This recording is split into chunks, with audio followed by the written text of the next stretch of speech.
Did you know that light and darkness can play a huge role in your labour? Has anyone ever told you that it's important to labour in the dark and you might not know why?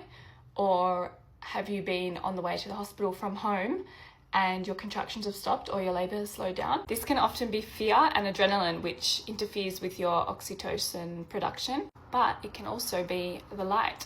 I was labouring at home all through the night, and then as soon as the sun came up, my contractions stopped and they really slowed down and started spacing out a lot more. Even on the way to the hospital, it was the same until we got to the hospital, got into a dark room, turned off all the lights, just had little candles on. It was when I really got back into the swing of things. Now, there is a physiological process of labour and how labour starts, and most of the time your labour will start in the night, which I'm sure a lot of you can contest to. It's because there is a strong connection between oxytocin and melatonin. Statistically, if a woman is left alone and goes into spontaneous labour, this will most likely happen at night time. And there have been studies done on not only humans but animals as well with this process. So basically what we already know is that our hormones change in response to light and darkness in order to initiate sleep and waking times. Everyone finds it harder to sleep in the light unless you have a mask on.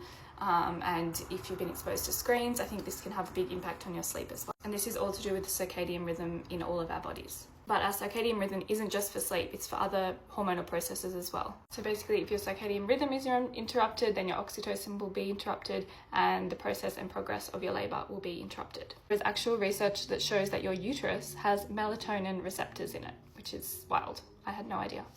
And basically, everyone who arrives at the hospital, bright lights, walking through the hallways, even if you get to your room and it's dark, you've got to walk through all those lights, driving there in the daytime, which is often unavoidable. And you have to get to the hospital if you're having a hospital birth. But I think it's super important, if you can, to try and make your room dark.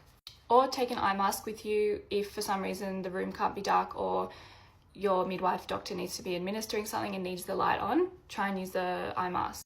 And if anyone gives you funny looks or tells you not to do that, they obviously don't know the physiology of birth. I hope this was somewhat interesting for some people because it was interesting for me to find out a lot of these things. I knew that light played a huge role in labour, but I really didn't know why, and I had no idea that your uterus had melatonin receptors in it, which is crazy.